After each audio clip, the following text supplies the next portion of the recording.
Welcome you guys to my show today.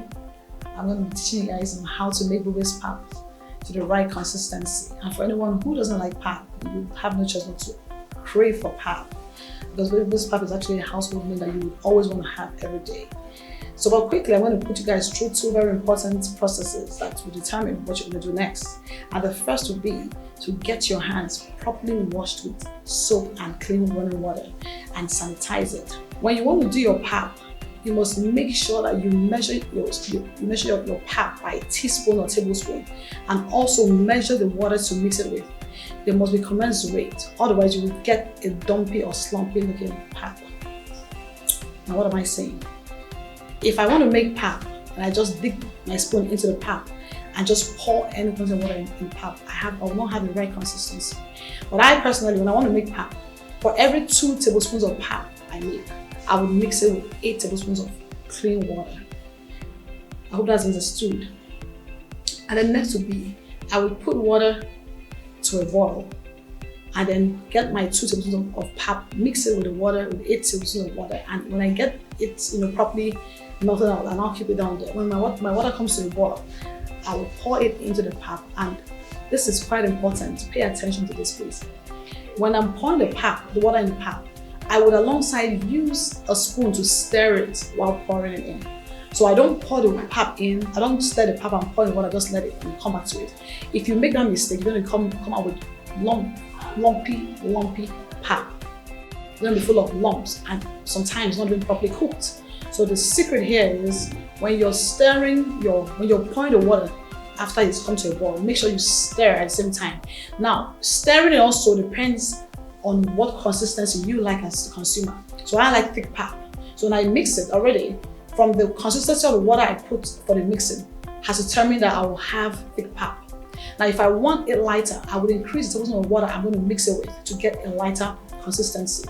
So I want a thick pap, so I did 2 tablespoons to 8 tablespoons of water and I mixed it. So when my water comes to the boil, I pour it into the pap and I stir it properly. And I get my thick consistency and I make sure that my pap is properly cooked.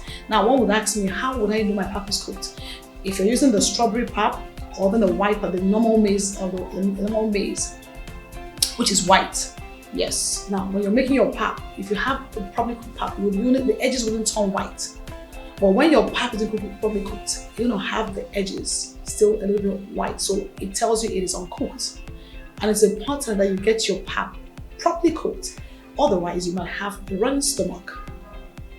So when I'm done with this, I'll now get out my bowls, my dishing bowls, and I pour it into bowls for the family to drink.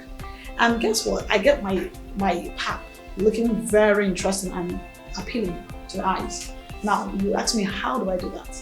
So I get my toppings and I put them in the pap. So let me show you a few of my toppings. So I have Maltesers for the kids. They're sweet tooth. They love sweet things. So when I train Maltesers into the pap, don't bring in for any sugar at all, just maybe milk. And I also have blueberries, very healthy. That's a topping too. So I could put it in or chop it into pieces and throw it into a pap. And then again, I could also have, raisins. Raisins are dried grapes, white, green and red grapes dried. I could just put it in. That's good. I could have the grapes fresh. These are my red grapes. Chop it in or just strain and eat it like that. I could also have, strawberries, blackcurrant, I have these toppings. It's all toppings. And for a more healthier drink, I could also add my chia seeds. Very healthy. Very healthy. So whatever you want to, you want to have pap, you should have pap. Pap that comes boring. You spice it up with all these side toppings and then you want to have an extra bowl afterwards. So permit me to say, bon appetit.